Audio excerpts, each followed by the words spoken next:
Kaway-kaway sa mga kapatid nating cat mom and dad. Ngayong araw ay International Hug Your Cat Day.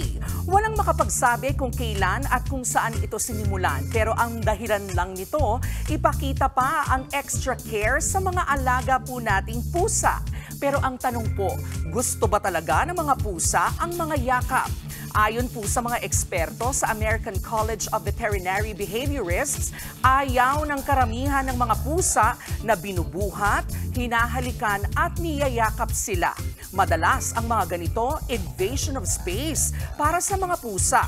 Pero depende pa rin daw sa pusa. May ilan at kakaunti lang ang mga ito nagugustuhan ang mga halik at yakap ng kanilang fur parents. Lalo na yung karamihan ng mga ragdoll, Scottish Fold at Sphynx cat.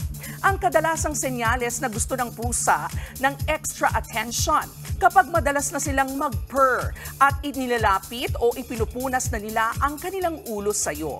General observation po yan mula sa mga Maine Coon na pinakamalaking domesticated cat in the world hanggang sa mga Singapura na itinuturing namang pinakamaliit na domesticated cat breed. At sa lahat ng uri ng inaalaga ang pusa. Sa lahat po ng ito, hindi lang naman sa mga yakap at halik maaaring ipakita ang pagmamahal sa mga alaga po nating pusa. Kahit sa simpleng paghimas at pagtugon sa kanilang mga kailangan, abay sapat na. Dahil tulad ng K-Alaman, ang sayang na idudulot ng ating mga alaga sa atin ay maituturing din pong K-Yamanan. K-Okay. Mga kapatid, ito po ang inyong K-Alaman Queen, Kalad Karen. Always remember na ang K-Alaman ay K-Yamanan.